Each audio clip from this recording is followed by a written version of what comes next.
began to think about how innocently it had all started. Like the afternoon at the sweet shop in the fall of 1960. Glenn, the sweet shop's owner, had teased me about the school play the night before. In the high school play, my role called on me to kiss the lead actress, Pauline. But Pauline was so shy, she refused to let me kiss her all during rehearsals. But she promised I could kiss her the night of the play itself.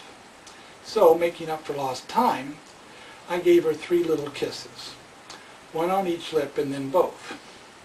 After I walked away and turned to see her, Pauline forgot her lines. She had to be prompted from off stage. Once, twice, 3 times, then a 4th time, each louder than the one before. Finally, she came out of her daze.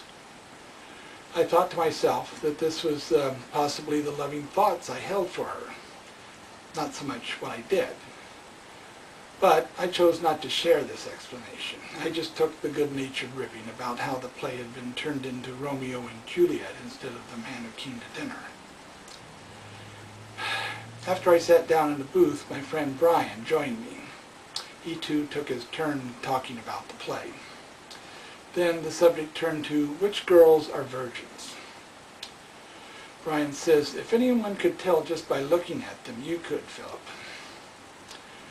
More join us, including Jake, a teenage drifter who's just passing through town. Jake tried to convince us that he was a master at telling about people just by looking at them. He proceeded to show off his ability by telling us all about ourselves. He got about as much wrong as he got right. I thought this was fun, but I also was intrigued and decided I'd try to improve my intuition by practicing. A few days later, at home in my kitchen, a warm feeling came over me, and I felt I was surrounded by light. Somehow, I could tell this was connected to my friend Brian.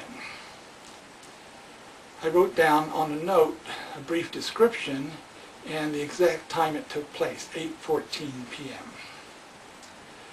The next day at school, when I got a chance to show this information to Brian, he turned and left me without a word. After school, when we were leaving campus, Brian came back with his girlfriend and asked me to show her the note. She was obviously upset, and both of them left, again without saying a word. Later that evening, Brian called me and hesitantly invited me over so we could talk. As I walked over, I thought Brian was always open and encouraged new things, but now he was full of indecision and second thoughts. When I got there, we sat in his room. He had his ham radio set on the table and QSL cards on the wall behind me. He usually wanted to talk about the new card he had gotten from some new contact around the world, but not tonight. First, I had to convince him I was not a peeping Tom. He suggested I was walking by her house that night and looked in her window. I don't know what you were doing, I insisted. I just would like to know how it got in my head.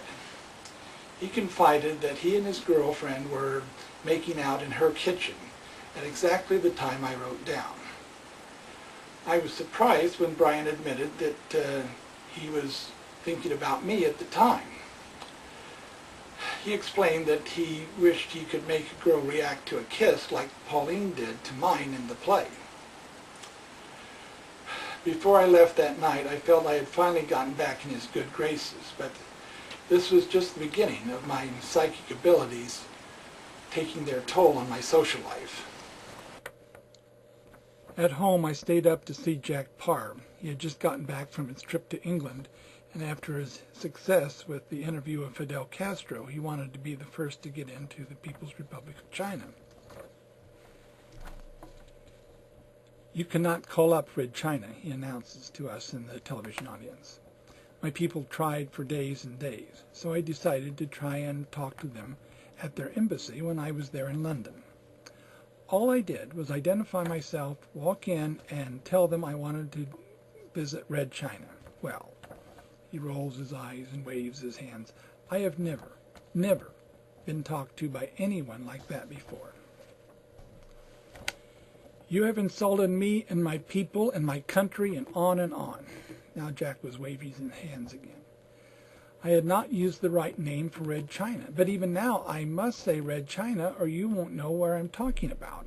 Taiwan or Red China? Well, I'm not going to be able to go to Red China, so that's over. I went to bed sorry for Mr. Parr.